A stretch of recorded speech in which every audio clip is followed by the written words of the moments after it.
Hi, everybody, and welcome to Signal, our weekly show where we curate the latest news on tech, AI, and the future of work, trying to cut through the noise of everything that's happening out there and bringing you the latest that is more relevant. Today is a very special episode because we are having with us two amazing women.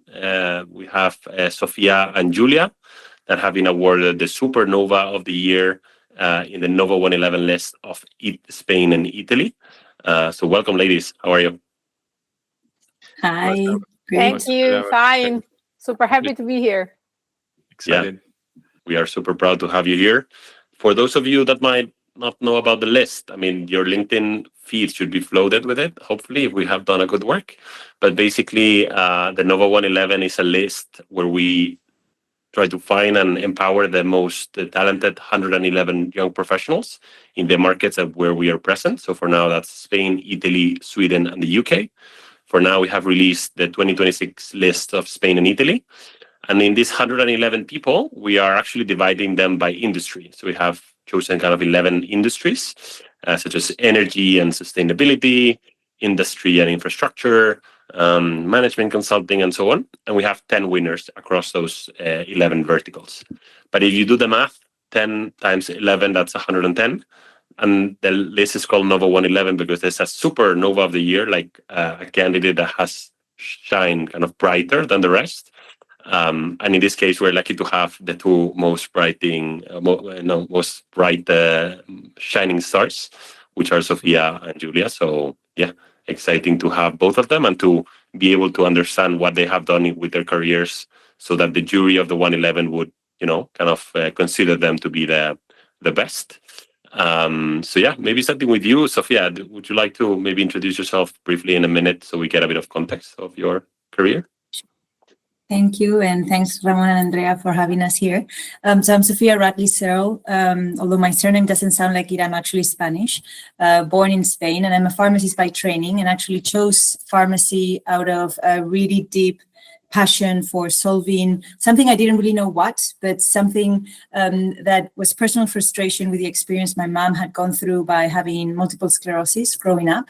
I'm also the mother of 3 boys, still going for the girl eventually, maybe, who knows. But and I then I've done a lot of different work in research and retail. I traveled to India for some time, then Central America, and I think that really consolidated the global view of healthcare that I had, and especially around the inequity in access. But then I decided to join GlaxoSmithKline for 8 years, where I learned a lot. I spent really, the significant part of my formative years understanding incentives in the pharmaceutical sector, shareholder motives, and how those businesses, especially big pharma, were really full of good intent, but were struggling to adapt the business models to the new demographic changes in population. So I decided to quit back in 2022. I got a La Caixa fellowship to go to Harvard Business School, get an MBA.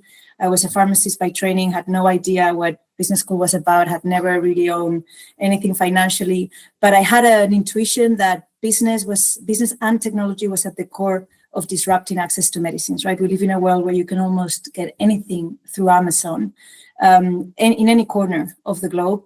And medicines, believe it or not, remain super fragmented and very patchy and out of hand for most people. So I said, why not? And then, you put yourself out there, magic happens, met my 2 co-founders, and here we are 4 years later, still at it, and for any entrepreneur out there, they know it's a daily battle. So we founded Axmed, which is a B2B tech marketplace where we aggregate demand digitally at scale, and through AI find the suppliers that can fulfill that demand around the globe.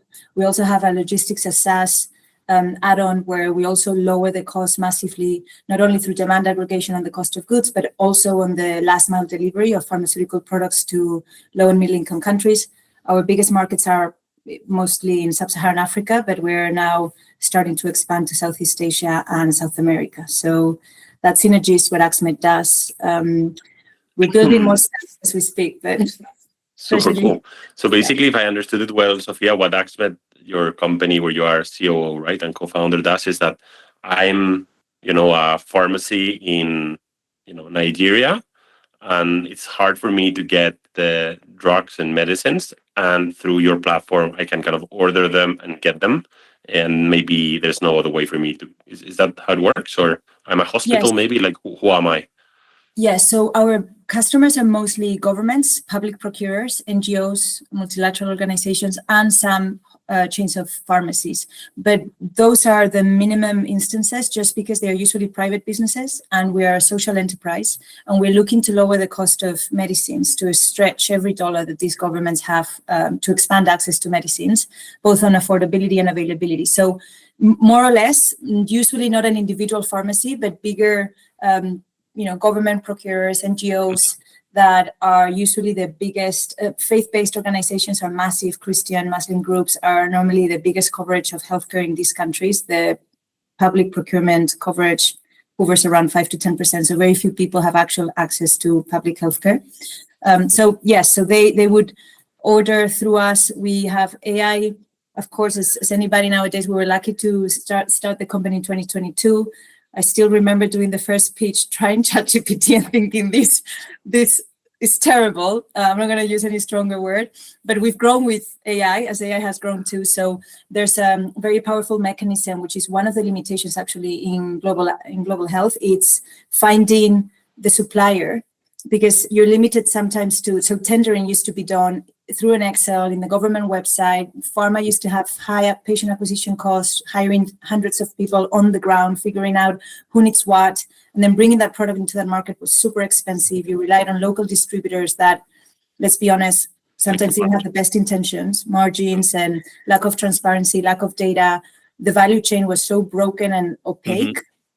And so now that's where AI becomes really powerful. It dramatically reduces the time to find suppliers that have the right qualifications, meet the right criteria for a government, and connect them simultaneously. And it's an open bidding platform almost. So we don't have a preset amount of catalog. We're not a warehouse. We just connect demand with supply and negotiate with, at a bigger scale level with the suppliers around the world. So cool. Yeah, I'll have many more questions, but maybe we can have that for the dedicated podcast because I think this story in itself deserves some more details. Maybe we can switch here onto you, Giulia, to keep this intro for our audience. As the Italian winner, I'll take the lead on introducing you and leaving the floor to you. So guide us through an engineer at heart that then took on the path of consulting and now into a new type of consulting. Tell us, what are you up to and what has been your journey this far? Yeah, so as you mentioned, I'm a mechanical engineer by background. I've always been passionate about math. Like, I love math. I'm very good at doing calculations. My mind, still now, I still do that. And then when I started to study physics, also I like that. So like chemical engineering made sense for me. So I loved studying engineering. Like some exams just feels like, I don't know, a complex Sudoku or something like that. So I really had fun. But I think working as an engineer, which is what, like a real engineer, that's what I like to say, which is what I did in my first year, didn't feel that amazing as studying was.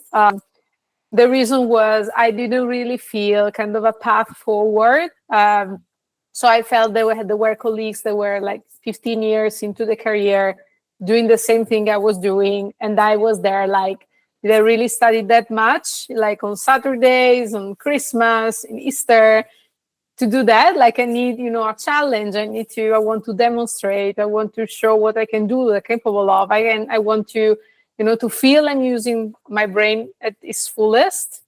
And so when I was invited by McKinsey in the offices in Milan, because they were sponsoring my excellence school in Milan Polytechnic. And then I was like, this is like for fluffy engineers, but I'm going there anyway. And it was just like for 5 minutes, like the EM that was there, the manager was there, explained that like how the job is done and how you change client, you change topic, you change problem, you change leadership, you change team every 3 to 6 months. And like, I really felt that was my place. So in that moment, I decided that that was my career. I studied a lot because as an engineer, it was very difficult for me to kind of switch to the business mentality, also for the interviews and cases. But then I did interviews and I got in. The next thing you know, I've been there for 10 years, almost 10 years. I got a sponsorship for an MBA in London Business School in between. Unfortunately, during COVID time, so it was not probably the best years to be there. And then, like when I came back from an MBA, was like even more enthusiastic about the work. And then I grew through like business analyst to associate to engagement manager, and then to junior associate partner, working on whatever topic you might think. So from financial services to utilities to public sector, and usually focusing on digital transformation, agile way of working, and in the latest years about like before was analytics and advanced analytics, and then became, of course, AI and all the application you can have in private and public sector. Then I think in the latest years, what changed was I really needed to see more impact in the work I was doing. So I think it happened more than once that you like, it's the usual frustration of a consultant. You just deliver a 200 pages document to your client, and then you come back after a few years. Yeah, it just you see the deck, with a lot of dust on it, but nothing happened. And so what I think one of the experiences that stuck with me was at this client, there was this team that was so understaffed, and for that they couldn't deliver. So there was not a matter of like people were not engaged. It was just there were not enough people there to deliver that. And so what I thought is that I really wanted to bring a more kind of holistic impact into my clients, and that's why I turned to ghSmart. So ghSmart is a company that still in consulting world, but supports private equity funds, boards, and CEOs to find the right people for the right moment of the company, or to assess if the people that are currently there are fit for the job and fit for the situation and the opportunity that is there. And I think switching from the what to the who makes I think resonates with me much more, because you can really see that if the right person is there, there is a very big uplift in like whatever company performance or people performance. You're kicking an open door, because that at Nova we preach that talent is everything, and we believe that ultimately it's people who defines the outcome. But it's interesting to see this turnaround from heavy math to going into people advisory, which people conceptually would put at the extreme of things, but I believe performance is very much driven.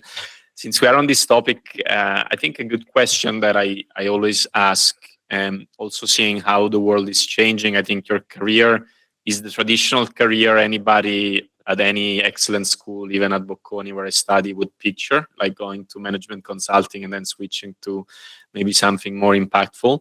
But I have this doubt and that careers are changing. So since you are working with people, my question to you would be related to, if you would be building a career in 2026, what are the keys to a great career today? So I think one would be probably what Sofia mentioned about like having like very big international exposure. I didn't have the chance to have that, for example, but I'm seeing people that have like are successful is because they had a lot of exposure in different contexts, which could be like, different countries, but also different situation, company dimensions, different culture, different people, and so on. So this is definitely one. I think another one would be around like technology. So I think if you're building a career now, you can't leave, AI, automation, and so on out of that. This is an equation that will become like part of the equation, coming back to math, that is going to be much more important as we go along. I think another one would be about like knowing, I would say, knowing the business. And I'm not talking about like accounting 101 or finance 101, in which, by the way, I'm very bad. So like this is kind of demonstration that it's not that it's not needed, to arrive here.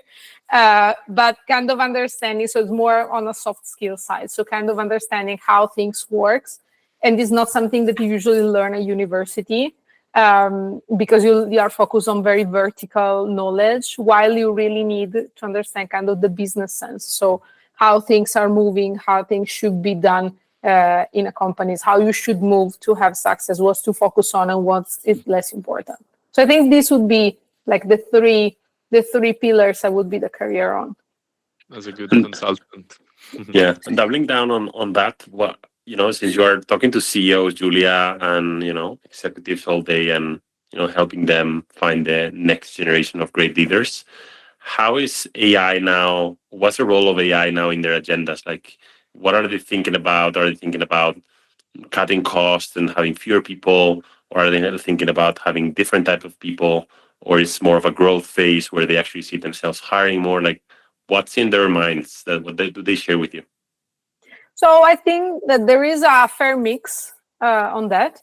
I would say the majority of them are just cautious on AI, because what I usually say is that AI always have an answer, and it really seems right if you don't know the answer. But if you know the answer, it's usually wrong or partially right.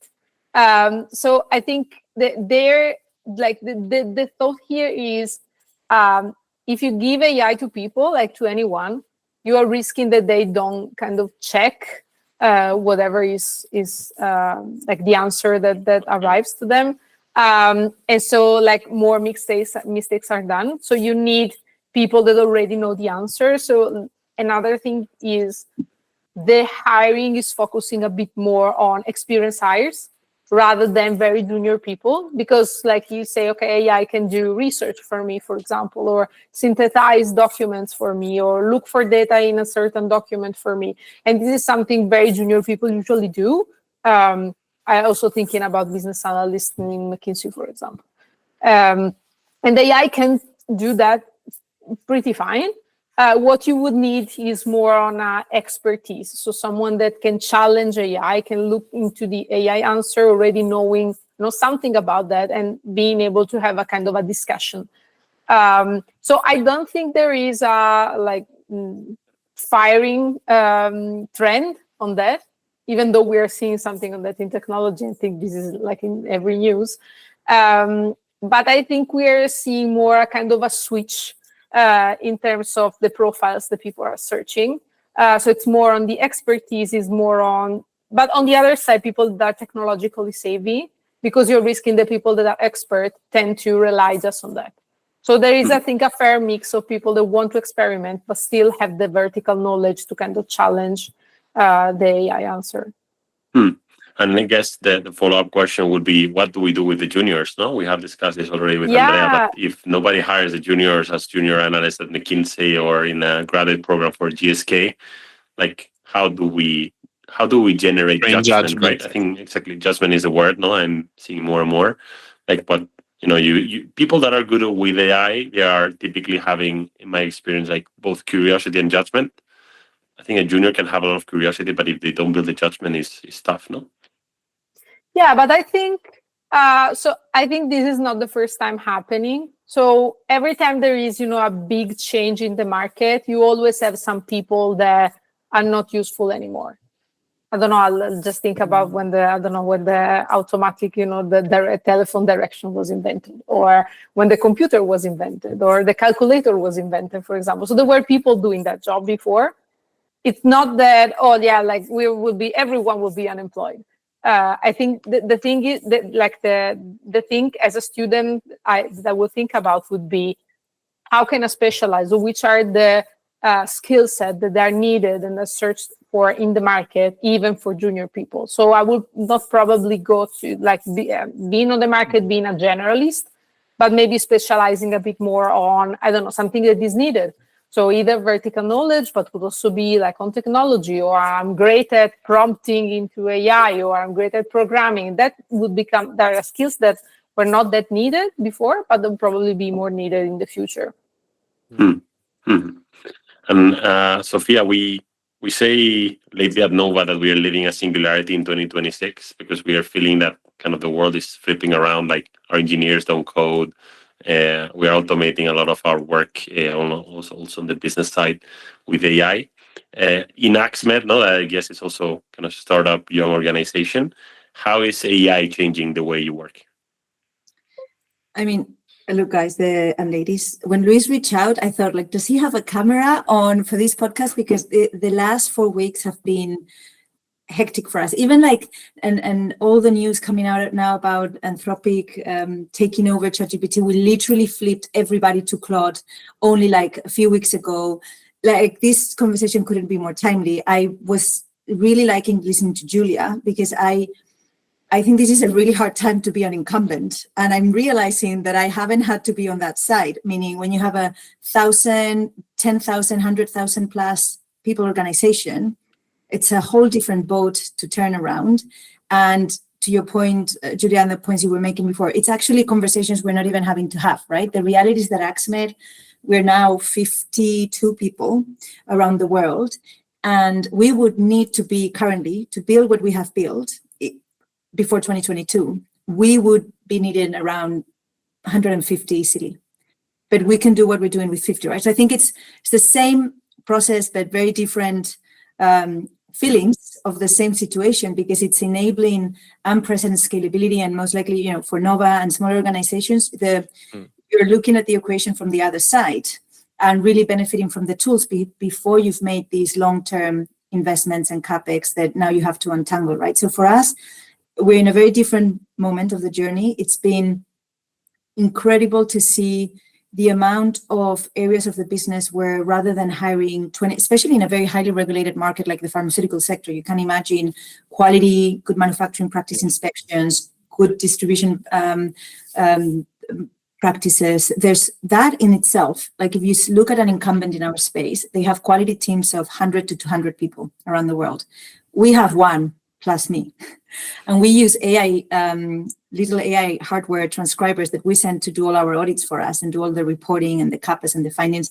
That saves us 100 hours per day, and a day doesn't even have 100 hours, right? It's just, it's surpassed the limit of feasibility, physically speaking, in what we can do, right? The same with Vibe coding. Now we're no longer limited. Like, only a year ago, we were having all these roadmap conversations, which every startup has, right? You're like looking at the roadmap, everybody wants new features, everybody wants new stuff. You're fighting against my co-founder, the commercial always takes precedence. I'm like, well, operations also needs some coding, you know, we need some back office, and now we're like, okay, we'll just go and do it. And I have my regulatory affairs. Regulatory affairs is the least sexy, appealing, fun topic ever in the world. Nobody wants to work in regulatory affairs. I'm telling you, it's the most exciting thing ever now.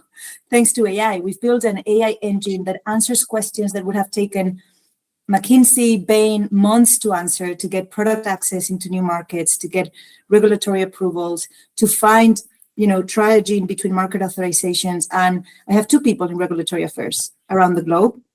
We're active in more than 20 markets.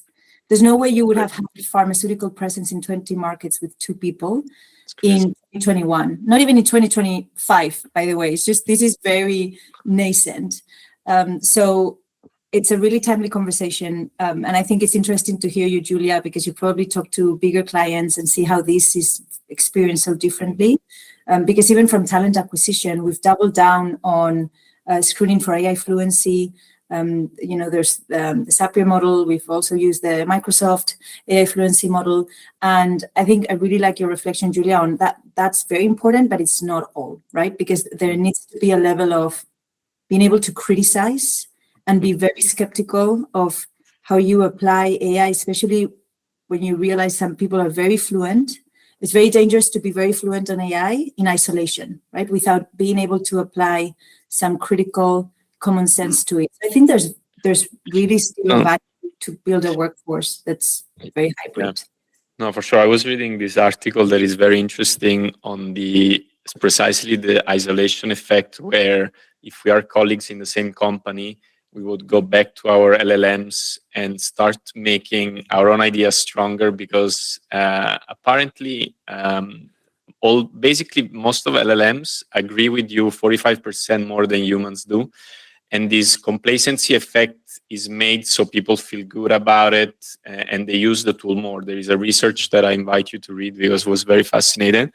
But what's happening is that when you work in isolation and then you go back with your colleagues in the meeting, both your views were confirmed and validated. So we would argue about my idea, stronger thanks to AI, versus your idea that was made stronger. So you can see a divergent path. So I think isolation is a key word in adopting AI at the organizational level that we need to be aware of, because we all feel entitled when talking to our LLMs. So it's totally a good topic. I was posting this week on LinkedIn precisely about a model from Karpathy, one of the founders of OpenAI. This guy is tweeting crazy things these days. If you're not on Twitter, I mean, if you're not on Twitter in 2026, you're missing half of the game. But basically, his tweets are becoming super viral. And then there was this one on how he has kind of a council of agents. So whenever he has this type of complex questions, when you don't want the AI to just say yes, you have that your idea is right. Basically, he has built kind of a set of 5 agents. Each of them has kind of a different way of exploring ideas. One is the contrarian, the other one is, more explorative, And I've tested it myself, and it actually works quite well. Like, it gives you at least many more perspectives. So you at least go out of the question and say, okay, this is my belief. Maybe I have some good reasons to, support it, but at least I know a little bit my blind angles, and I'm using it for these kind of complex decisions, and I'm enjoying the experience. So judgment can be engineered. Maybe that's the answer to the juniors. Absolutely. Totally. And Sofia, you talked about one of the pieces of news actually I was bringing today. You talked about the Zapier model, right, for AI fluency. They have just very recently updated it. So can you walk us through it and how you're using it at Axmed?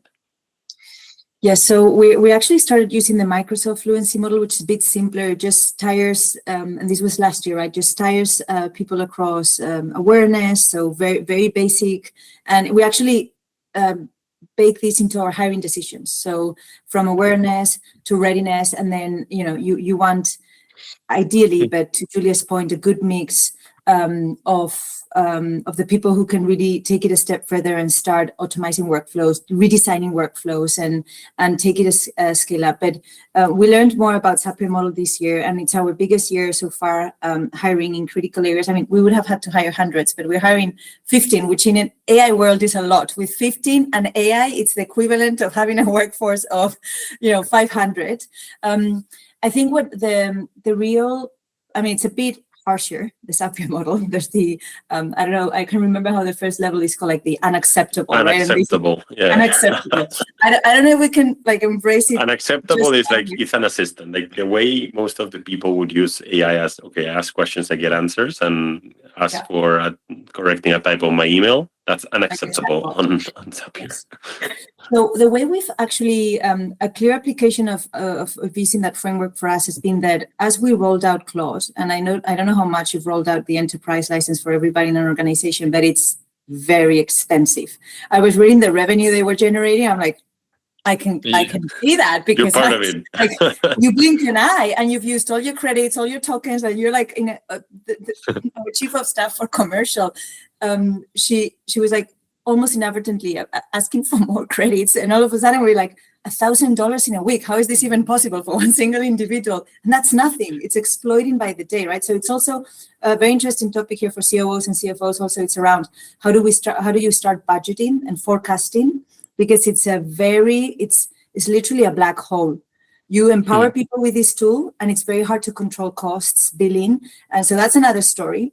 And, especially for startups where cash is tight and you have to be monitoring your runway. And I like to know, as a COO, my next quarterly budget, or I try to, and then I look back and I'm like, this week, thousands of dollars that I didn't expect on Claude because someone asked too many times the wrong question.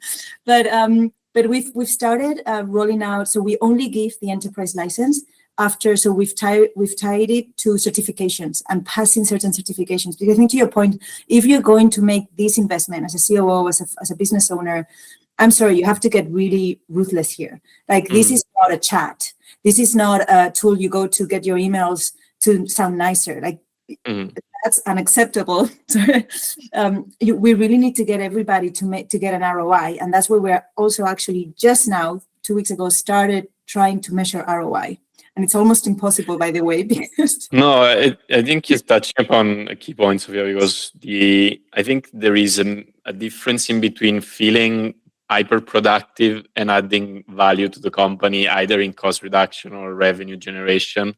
And I think we are still, in many cases, in the phase of early wow effect, where people are very excited about their new unlocked capabilities. But then bottom line, the main KPIs of the company are still standing still. So I'm very curious about this certification process. Is that something you set up yourself internally with Claude, or you relied on external? So we have a mix of external libraries that we pull in, and there's kind of following Sapier's framework. There's like you almost get graduated from level to level, and some people like are already really out there. But there's literally people who've, until a week ago, they didn't even know what Claude was, right? Like there's still people in startups, by the way, and that still aren't able to distinguish between if you're using Sonnet or Opus or like this is where we are, even with some, especially when you bring experts of, a regulatory affairs expert maybe has never been exposed to this, right? Or a quality or an HR expert. So we build a repository, and we are updating it almost weekly, because there's stuff coming out every time there's a new release. You need something else. So we have a kind of a module with a lot of self-paced videos, and then an in-house certification. By the way, every time, especially if it's Claude trainings, if you pull in from their libraries, there's already a certification embedded at the end. So they upload that as proof of having completed it, but that doesn't necessarily mean they've understood how to apply it. So then there's the extra layer of, and some people might think this is like very tight control, but the reality is that this is one of the biggest investments alongside talent that a company can make at this point. And I tell my team and my whole company the same way, this is an existential threat for any business. Like whoever's not, and the magic now, the secret sauce is not about not even knowing or using AI, it's using it effectively, right? Like how do you apply it concretely to the process of your business and the workflows where it matters the most, because it's expensive. So you can't apply it everywhere for everything. There's even tools where you're using Claude for something and there's already an off-the-shelf solution available that could save you a lot of money, right? So this is getting very interesting, but very complex. And on the cost, sorry to cut you off, but I think last week it was when Google released this Gemma model that runs on your device for a fraction. I mean, there is no cloud, it's on device, you don't pay API. So I think the tendency will be towards reduction of cost. We'll see what happens. You need to apply the right model to the right task. No, I think that's where the complexity lies. Giulia, switching to you, like how is this being applied at organizations? Because I think Sofia mentioned a key topic is that for companies like ours, so we are 50, more or less like Axmed. Let's say it's relatively easy to switch the boat, but I picture myself when I was at BCG, like supporting a big telco company with 50,000 employees, to suddenly change the whole way they work. And I'm like, okay, like this is tough, no? Yeah. I think like Sofia is living in another century versus like the big corporates that we all know. Like they're still in the phase of, like let me use my personal ChatGPT account to like make my email look nicer, and in doing that they just insert the company data into the wild. You don't know where they go, and there's also like very low awareness on average on that part of the AI. So like I put my email there, like no harm done, nothing happens, no one comes to me and like complains about, I put like some random person client data up there, because like I don't know where they go, but like, the people don't even ask the question. So when I went to one of my former clients, I think 1 year ago, and we were discussing about that, because this person like told me, oh yeah, like I use that like to make my email look nicer, but the internal AI doesn't really, work very well. So I just use my personal account. And then I was like, what data are you using? And they don't even think about that. But also the application of AI is very, I would say, very primitive. They use mainly the tools that are already embedded in Microsoft. So again, like we were discussing Copilot about assistant, like no? Teams, exactly, yeah, Copilot. So whatever is available for them, they use them, but the majority of them don't even receive a formal training. So like, again, Sofia point around like having an internal certification, like this is another universe. Usually people already have the tool because it's embedded into the standard, package that they receive from like Office. And they start playing with that, but it depends on like how entrepreneurial you feel towards AI, how good you might be in prompting.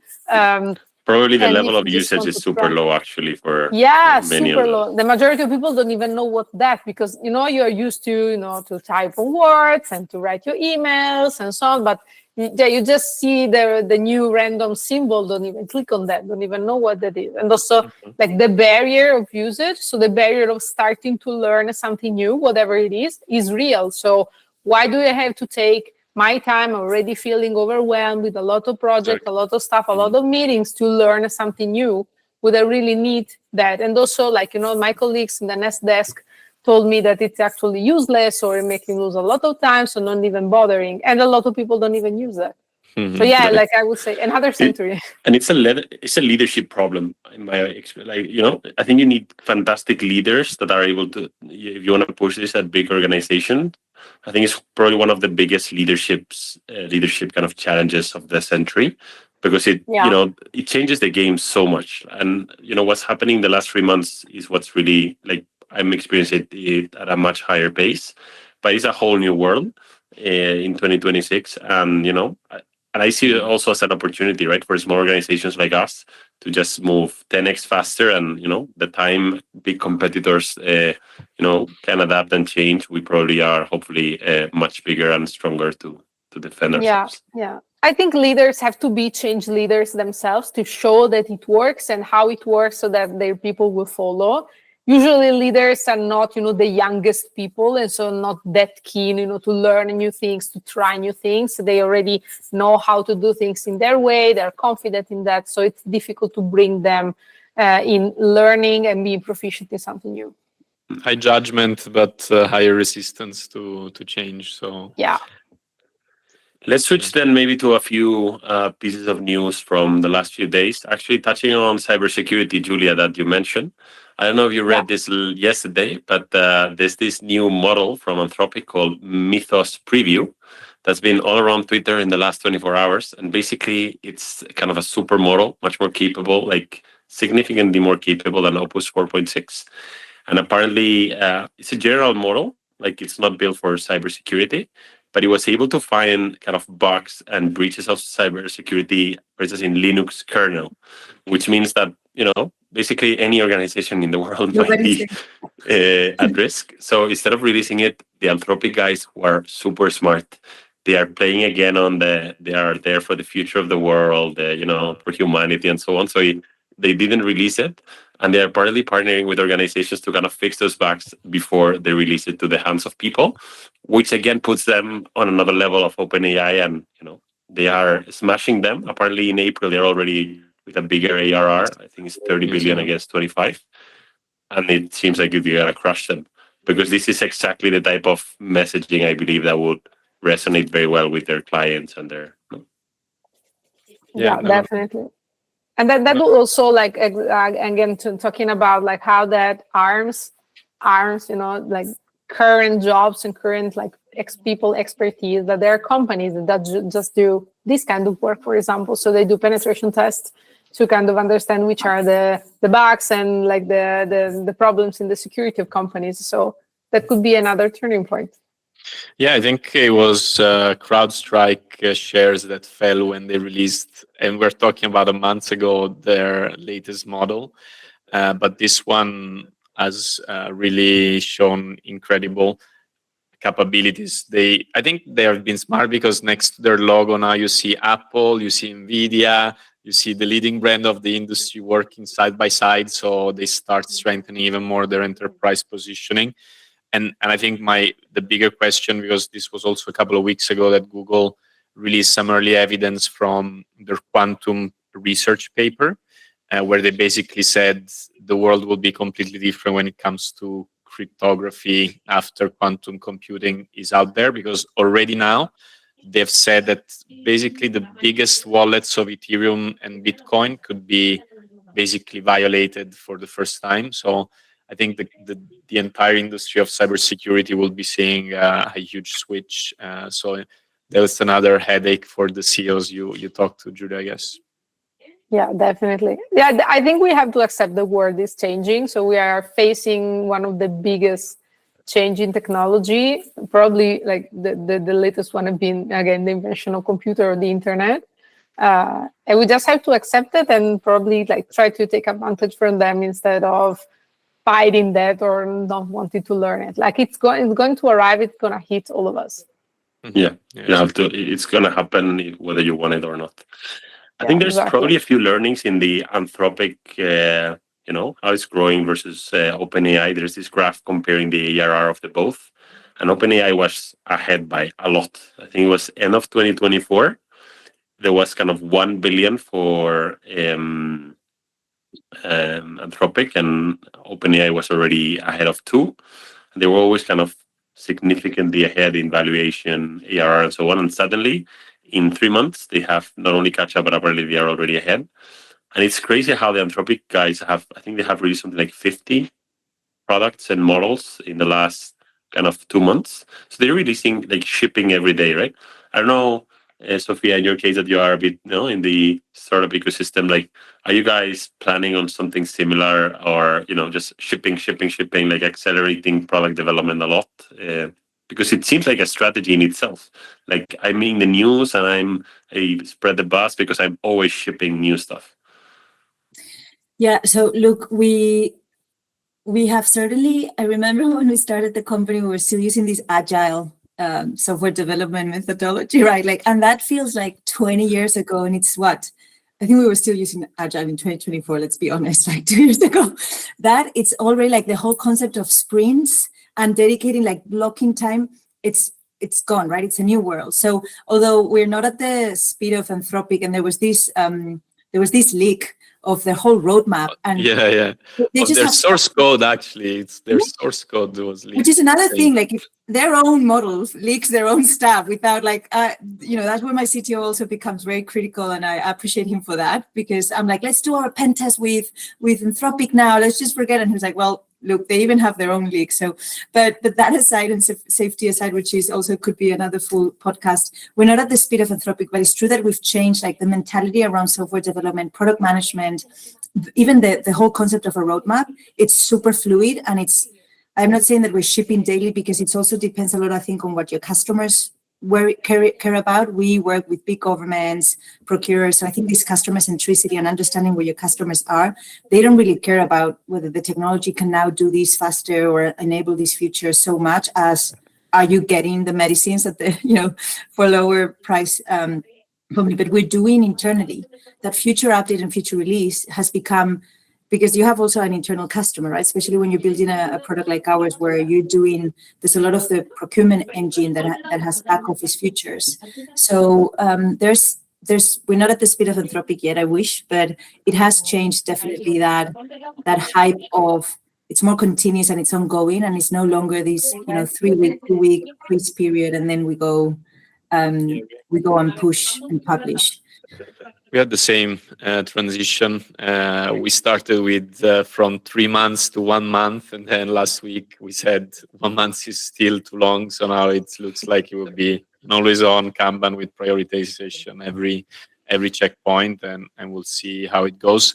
I think it's funny because today in the Slack channel, one of our developer asked for this Code Rabbit, which is an AI tool that reviews code, because now the reviewing part was the bottleneck of our tech team. So now there is a reviewing agent that reviews what LLMs might produce as bug that our developers might have missed. So it's crazy. It's really crazy. And that's actually a very interesting point, Andrea, because yesterday, and we have this AI task force, and you think this is only for like big 4 companies, but even as a startup, we've started an AI task force. There's a steering committee, because another danger is that we have great skills being developed internally across the organization by super users. There's also great agents being trained, and these are not being shared, right? So I realized my team, we had built a skill on super fast branding and iterative content presentation. Also on the regulatory front, there's other applications, and these could have real powerful applications across the board. And these are not being, how do we stimulate this cross-pollination across the organization, right? It's critical. But as part of that steer code, we're discussing exactly this. Different teams starting to vibe code. And now the limitation becomes, I mean, this is great, but I still have to scale. And Ramon, I learned through Solid because of you, actually, a podcast you did. And now we use Solid internally at Axmed. And now the question is always on the technical side. How do you make sure you integrate? How do you make sure you stabilize? How do you make sure you do your QA? And we use the non-tech team are shipping internal tooling, right? Yeah, we actually switched to Claude directly. So now the way we're building internal tooling is directly with pure software, with Claude. So yeah, I think these tools are solid and lovable. I think they have a lot of very good use cases, but maybe in very, small organizations, maybe like ours that are very tech savvy and so on, I'm feeling them less and less relevant versus just shipping real code. And I think the tech team has to do a good work, and in their case, they have done a good work of creating kind of a repository that will deal with the whole infrastructure and security issues. But then anybody can ship, let's say, their own tool internally there, and yeah. And then CTOs are really, my CTO is really struggling, right? Because then you need almost a product manager everywhere, like to put a bit of order in the chaos, because and it's true, and this is already happening at ours. It's I would love to talk to the Solid CEO to see what they're doing since January, because we were using Solid last year, and this year we've literally done everything on Claude already. So that's another question for another day. But these whole internal teams shipping their own. So you mentioned about daily shipping or the constant shipping, and the reality is that now shipping is no longer even something for tech, just tech. Anybody can start shipping products and updates and features across an organization. So it becomes also about how do you apply it, how do you strategize it, how do you make sure that there's synergies and there's no waste, or duplication, or redundancy across the organization, because that could also be a killer further down the line.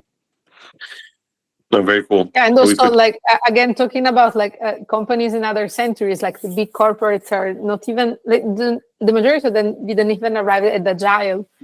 So they're still working in silos and just delivering new products in they count that in years, not even months. You were talking about, 1 month is too much. Like in big corporates, they're talking about years. So also I think we really need to help them and to give them the example on how technology is enabling us to do things much faster and to iterate much more and to improve much, much faster than that. But Giulia, that's why consulting firms would always have they are very adaptable, right? Kind of chameleons. So whatever is the challenge in the world, McKinsey and BCG will make them money, because there's always a challenge to solve, either doing analytics or actually doing AI or reducing costs or increasing top line. That's why BCG, McKinsey, and the like will always succeed, because even though I think that talking about how you estimate the impact of that, it's much more intangible, to I would say to sell the value of a change management kind of project, or to make people understand that a change of mentality that is both very, very difficult to achieve and also very difficult to kind of put that into numbers. So again, relate that to the top line or the bottom line on the EBITDA and so on. Mm-hmm. Giulia, sorry, I would love to, and maybe we can connect separately, but I heard once, not that long ago, that this is like the Industrial Revolution, but on steroids, right? Because it's literally the same dimension of change, but just at a speed that's unprecedented. And in the work you do, how because the world's going to be, it's already been very different every day. How are you, in that change of mentality, how do you build that sense of urgency, right, into big incumbents or big organizations? Because I think that's the biggest worry, similar to like in a team, letting only the very AI fluent thrive, which is also a risk in itself, is the same for ecosystems, right? If you all of a sudden have these, like even in tech, we look around and the big players weren't around, many of them, like just 5-10 years ago, right? So it's also a danger in itself, right? If all of a sudden our insurance, it's left on the hands of companies that are 2 years old, or our, air companies, like you name it, right? Any industry where these new players could come in, which at the pace of the things are going, how can we help these bigger companies who bring a lot of value build that sense of urgency? I don't know what you've seen working there. So what I've seen is that, first big enabler is to find one or a few leaders that have that kind of mentality. At least, they want to do that. They see the value of that, because the majority of them are just scared because like of the regulatory risks and the compliance and the legal and so forth. I think that the powerful thing is to show them examples of how other companies have done that, especially in similar context. So, for example, if you go into your insurance company, they would love to see another insurance that have done that and the results that they received by that, because no one wants to be the first one to try. And if they are the biggest companies, they have a lot of visibility and a lot to lose, and also they have a lot of very I would say old clients, so very like loyal clients. They don't really want to lose, and that's the biggest value for them. And so they don't want to risk doing like the wrong move just because the random consultant have been there saying, "Oh, this is amazing." And so they really I think that the most powerful thing is to show them examples on how things are done to make them touch the technology and the impact that it could bring. Yeah, not easy, by the way, because if no one wants to be the first, it's difficult to find examples. Some other times, maybe some will buy innovation hubs from existing startups and maybe create separate branches and see which one thrives. I mean, in the past, the acquiring trend has been partly offsetting the inability of innovation of big corps. So I think it will be a mix of things happening. Yeah. Very cool. So before we wrap up, I just wanted to mention one last piece of news that was, I think, very cool for the Spanish ecosystem. So more for Sofia and myself, but hopefully this feeling translates into Italy and Europe in general. And it's in the latest release of Deal Flow, that is a Spanish weekly newsletter. There was this reflection from the guy that writes the newsletter, but also a few tweets and so on that the Spanish ecosystem is accelerating a lot in the last 18-24 months. Apparently, there's tier one investors from the US starting to notice there's a lot of Spanish founders like Sofia building incredible companies in the US. So you have A16Z, Lightspeed, General Catalyst already investing directly in Spain for the first time. I think you were the guys of Supersonic that got the first pre-seed directly from A16Z, the first pre-seed in Spain. And that's very cool for the ecosystem, right? Because the whole thing is changing. We're having, for instance, this company called PLD, that is a company that builds rockets that just got a 180 million round. So they're in, let's say, in the space of SpaceX almost, so not too far, which is very cool for the ecosystem. And, it's great to see that with 10 years of good work that has been with more focus on the ecosystem, more investment, more good VCs, slowly but steadily, Spain is starting to catch up. So I guess that this is where we should start to see the whole of Europe soon, and particularly Italy, right? Where I believe the Italy system is a bit behind. Very behind. I think it's 5 years behind Spain when looking at the volume of VC investments, which is a lot. And we have a strong economy, strong market demand. So I think and also many innovators who often had to leave Italy, because today in Italy, you can find a lot of pre-seed capital, thanks to the latest work of maybe the Exor and the Vento. But then when it comes to the bigger round, Series B and beyond, you need to go abroad, and you see unique companies like nuclear energy companies or cybersecurity. We had amazing companies like Nucleo, Exane, and so on. They leave the country because they need to go elsewhere. But yeah, I think it's good to end on the positive note. I think Spain and Europe are in the best days are ahead. So I think that will spread over as an ecosystem to the entire continent. Maybe with the EU Inc. Happening, it will be much easier to establish local presences across Europe. So it's a good wave to see Spain ahead. Maybe a call to action there also for the, us and a lot of us in our ecosystem, because the reality is that I've built what I've built because I left Spain. I would have never been able to raise, because to your point, and I've always said this in every time I get interviewed, I say this, and it's sad, but the size of the check determines the size of the problem you can solve. So you cannot solve access to medicines worldwide with a 300K pre-seed. You can't, or 500K. You cannot solve climate change or the pollution of oceans. Like you cannot, there's just, it's not there, right? And it sets you already in this situation where you're set up for failure even before you start, because someone else somewhere around the world, basically the US, will have 10 times that in a pre-seed, right? Because talent, it's more equally distributed than opportunity. So good ideas, and the same idea we had, many others have had elsewhere. But we had to be in Harvard, and the Harvard email helped us get there. And this, I say, openly, and it is what it is. But I think then that also puts responsibility on those of us who've been able to achieve that or build bridges between investors. And we started actually, our company started in the US. Now we have 5 entities around the world, including Spain. But how can we bring more capital? How can we also play an active role?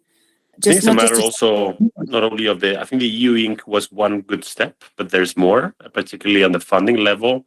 There's very little pension money in the EU going to venture capital and private equity. That, for instance, is one of the steps. I actually published a post from Ivan Landavaso with a flywheel of kind of 6 self-reinforcing things you could do that would kind of start this virtuous spiral of growth in this kind of ecosystem for Europe. And I think the EU Inc. is one good step, but there's a lot of other steps, and funding, as you say, Sofia, is one of the ones you have to tackle. But yeah, before we close, I'd love to ask you, ladies, for maybe some kind of anything that you bring from this conversation, any kind of anything you would take with you going forward as a final reflection. I would say keep learning about AI, keep being updated about the latest news, because I personally don't even go to the toilet without asking Copilot, but I know there is so much more out there that I'm not currently using, because again, it's more on like the learning kind of difficult kind of learning blockage, but I know there is so much more we can I really want to learn more also from what I heard from you guys. Thank you. Sofia. Giulia, I need to follow up on that, on how you use Copilot, because I never get it to work properly. So let's have another story.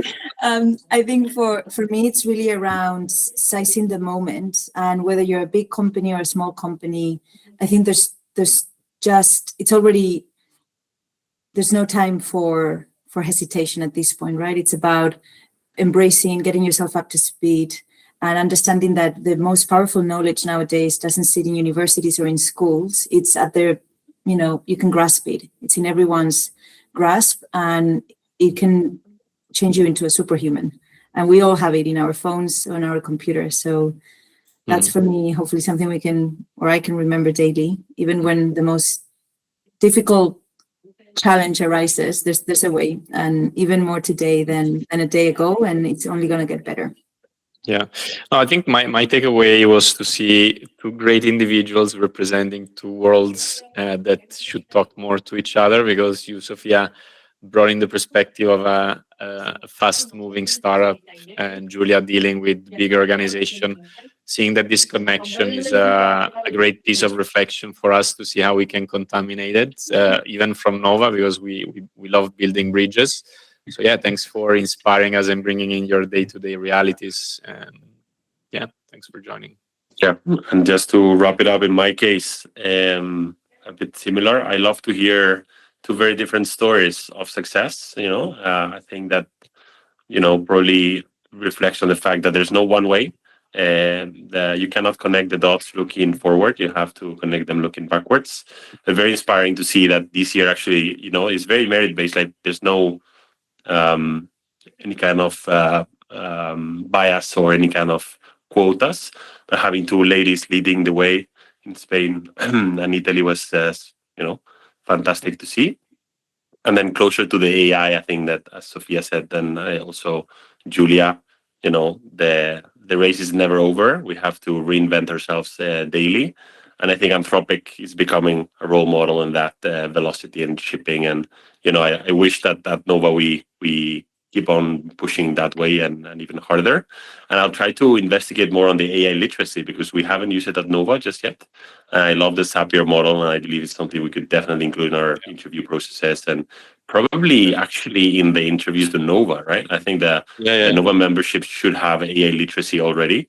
That's not a soft skill we have been assessing, but I think in 2026 we are getting a bit behind if we're not assessing it. So that's a good reflection.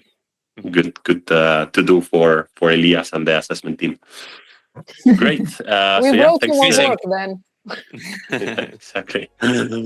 Thank you all for joining. Thank you very much, Giulia. Good conversation. Thank you. Bye. Bye. Thank you for having us.